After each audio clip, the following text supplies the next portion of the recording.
Aujourd'hui, on va parler de la souffrance et de la seule raison, la seule et unique raison pour laquelle tu souffres. Et donc, bien, tu l'auras vu dans le titre, la seule raison pour laquelle tu souffres, c'est parce que tu ne te connais pas. Tu ne sais pas qui tu es. Tu crois savoir. Il y a une représentation de toi-même qui est très figée, qui est très présente, qui est actée, qui est jamais remise en question. Et cet amalgame entre ce que tu crois être, ce que tu te vis être, et ce que tu es essentiellement, ou plus correctement, ce que tu es et n'es pas, cet amalgame entre cette personne, ce corps, ces émotions, tout ce qui arrive dans le jeu de la vie et ce que tu es essentiellement, est la cause de ta souffrance. La cause de ta souffrance, c'est bel et bien de vivre la séparation entre toi et le monde comme quelque chose de réel. De vivre cette dualité entre je suis moi, j'existe, et il y a tout le reste autour. De vivre que tu es un petit soi séparé, une petite personne qui serait à part de tout, qui aurait une autonomie. Parce qu'encore une fois, à partir du moment où ça se vit comme ça a déjà été évoqué, il y a le poids de l'existence qui repose sur tes épaules, vu que tu es à part, ça se vit comme à part, alors du coup il y a tant de choses à faire, il y a une journée et puis une autre et tant de choses à gérer.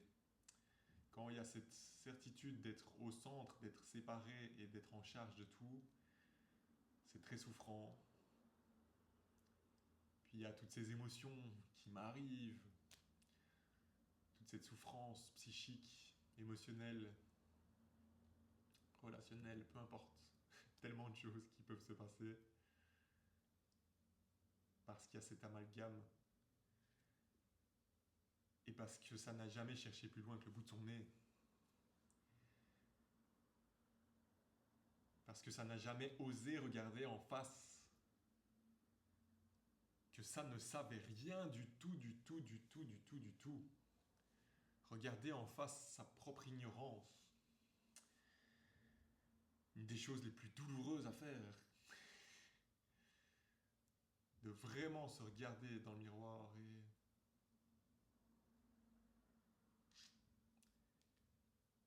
reconnaître, admettre, je n'ai aucune idée de c'est quoi ce bordel en fait.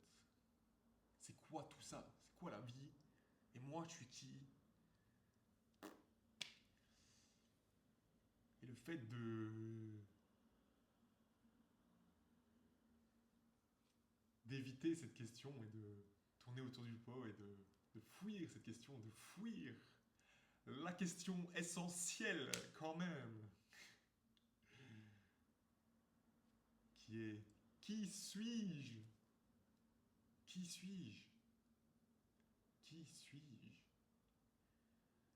Donc si tu regardes ces vidéos, eh bien il y a de fortes chances qu'il y ait déjà une forme d'évidence que tu ne sais rien du tout. Tu n'as aucune idée de qui tu es et de ce qu'est la vie. Et du coup, eh bien, ça cherche un petit peu des réponses, ça cherche à comprendre.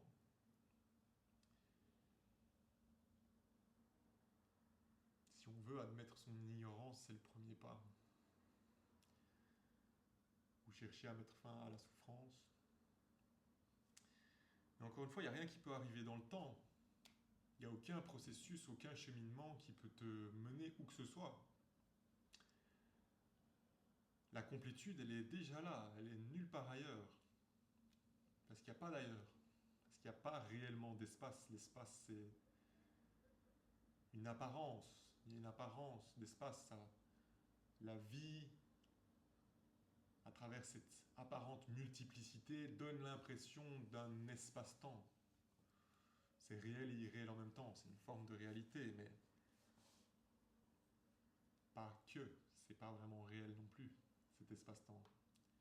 Encore une fois, il n'existe, il ne semble réel qu'à partir du moment où on se vit comme un petit fragment qui serait à part de tout ça.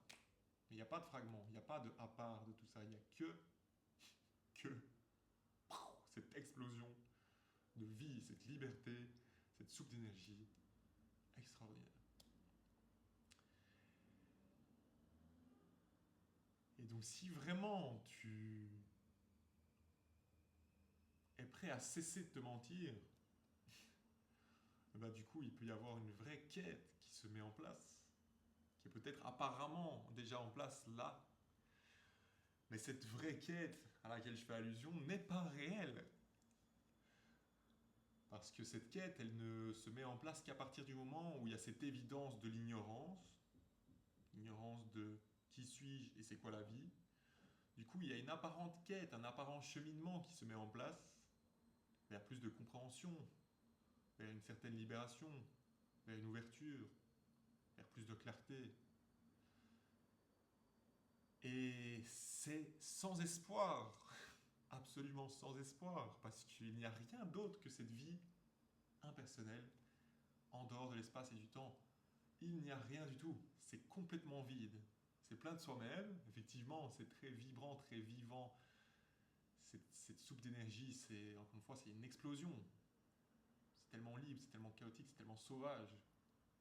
Et en même temps, c'est pas réel. Il ne se passe rien du tout. Et c'est de ce côté-là que tu n'as pas envie d'aller. Tu n'as pas envie d'aller du côté du vide, du rien, du je n'existe pas. Le petit moi, il veut tout sauf regarder ça en face. Et ça tombe bien, parce que c'est même pas possible de regarder ça en face. C'est même pas possible de le voir, parce qu'il n'y a déjà pas de petit moi. C'est extraordinaire. Il n'y a que la vie.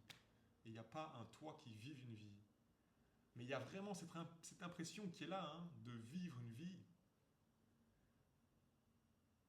Et si on veut, petit à petit, il peut y avoir une ouverture à plus grand que moi. Mais c'est toujours du point de vue du petit moi, qui se vit comme à part et qui commence à sentir, ah ouais, il y a plus. Mais il n'y a pas plus. Il n'y a juste rien du tout. Et ça, personne ne veut l'entendre. Mais il n'y a rien du tout, du tout, du tout, du tout. Et ce rien du tout, il est tellement complétude, il est tellement juste plein de lui-même, qu'au cœur de ça, la souffrance n'existe pas. La souffrance est une illusion, parce qu'il n'y a pas de séparation réelle entre un moi et des émotions, entre un moi et des événements, entre un moi et des pensées intrusives.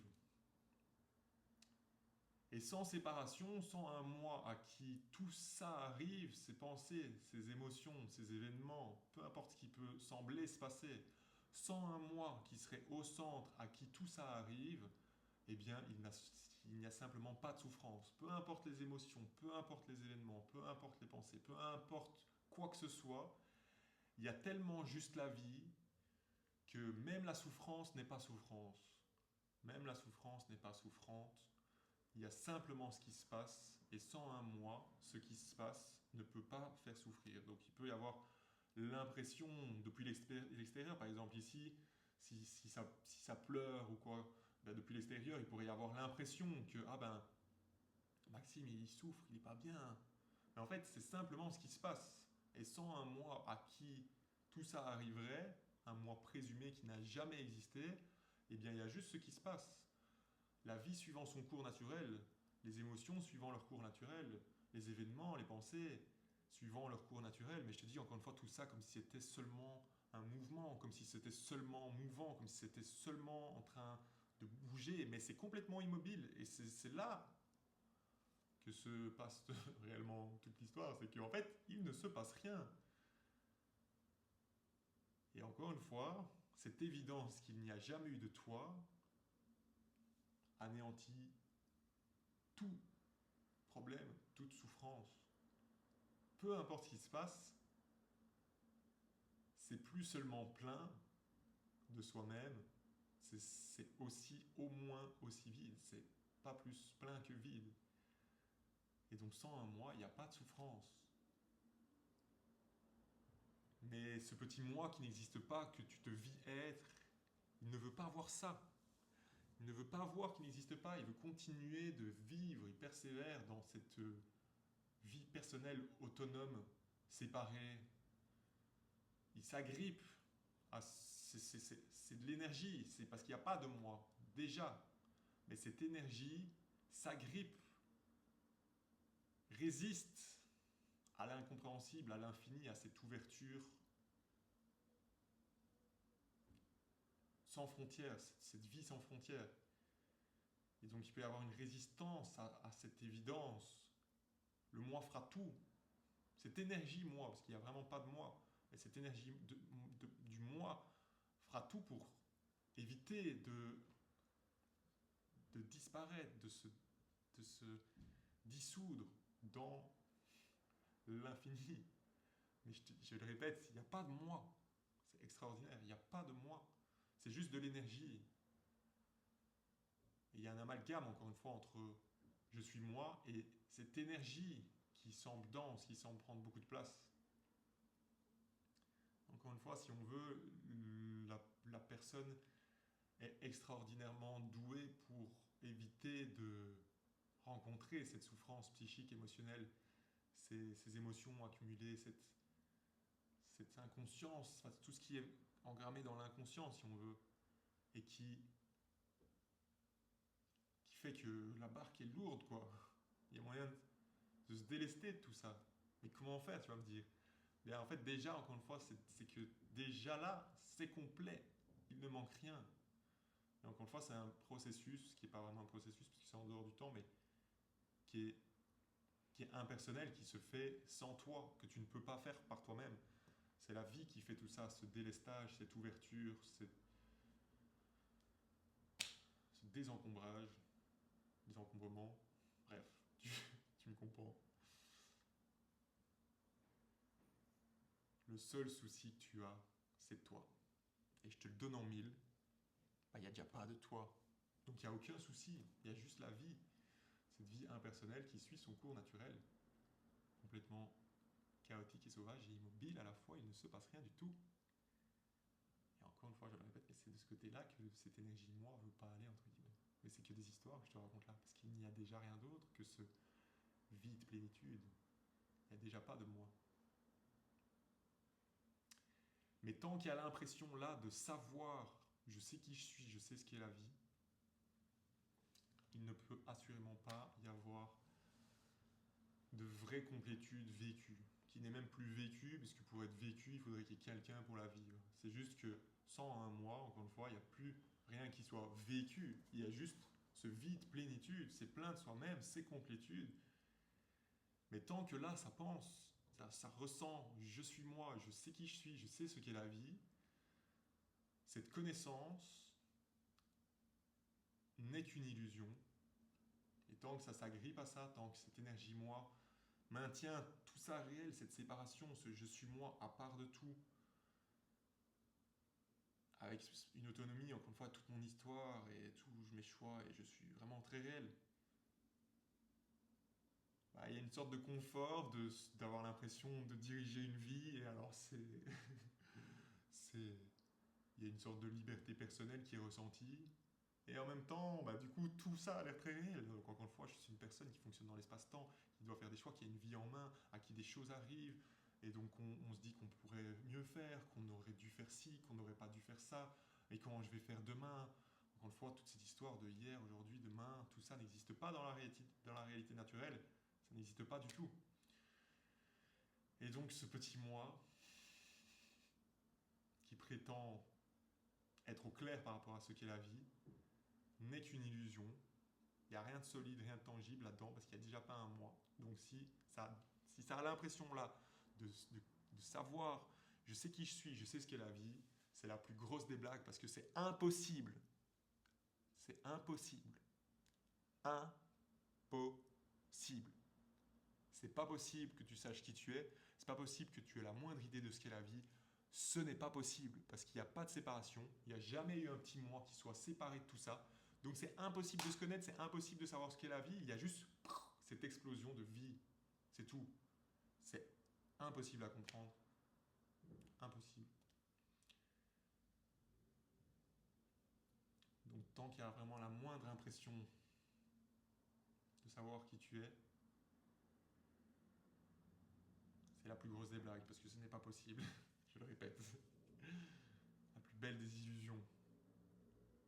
Mais une illusion, encore une fois, qui fait souffrir énormément.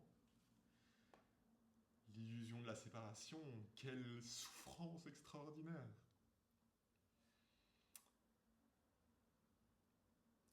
Tout pousse, tout fait en sorte, la vie entière fait en sorte de nous ramener à la maison, ou plutôt, encore une fois, la vie entière chante qu'il n'y a jamais eu rien d'autre que cette vie, et qu'il n'y a jamais eu personne pour en être à part. Mais qui veut l'entendre, ça? Surtout pas moi. Ce petit moi, il veut continuer d'être séparé, d'avoir une autonomie personnelle. Il a trop peur de la mort, peur du vide, peur de l'infini. Mais cette peur, encore une fois, cette énergie de peur, de terreur, c'est parce qu'encore une fois, ça peut ressentir ça. S'il y a une ouverture à ça, il peut y avoir ça qui est présent. Parce que, encore une fois, il n'y a pas de moi. Il n'y a pas de petit moi. C'est de l'énergie. Et cette énergie, elle peut résister à ce mystère infini. Parce qu'il n'y a pas de place pour un petit moi à cet endroit-là. Parce que c'est pas un endroit, justement, encore une fois, c'est en dehors de l'espace. C'est extraordinaire. Extraordinaire. Donc voilà, la seule cause de ta souffrance, c'est toi. Et du coup, au risque de me répéter, il n'y a pas de cause réelle à ta souffrance parce qu'il n'y a pas de toi. Donc il n'y a pas vraiment de souffrance. Il n'y a pas vraiment un toi qui soit en train de souffrir. Il peut y avoir souffrance, mais il n'y a pas de toi qui souffre. Et ça change tout. Mais s'il y a là, il y a l'impression, encore une fois, de je souffre. Tout part de cette illusion, de cet amalgame. Il y a moi et le reste de la vie. J'existe. Si j'existe, il y a ce je séparé qui est vécu comme réel. Alors forcément, ça, tout est approprié. La souffrance, encore une fois, les événements, les pensées. Tout m'arrive à moi. Alors du coup, il y a une souffrance qui peut sembler intense, qui peut sembler personnelle. Mais encore une fois, est-ce que tu as vérifié qu'il y a vraiment un moi? Et il n'y a même pas de toi pour vérifier, parce qu'il n'y en a déjà pas. Il y a simplement ce qui se passe. Et simultanément, il ne se passe rien du tout. Donc,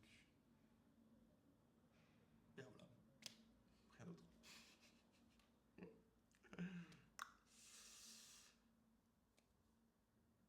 C'était cool. J'espère que t'as kiffé. Si t'as kiffé, il y a une bonne énergie là aujourd'hui. Une énergie joueuse. Si t'as kiffé, mets un petit like. Mets un petit like.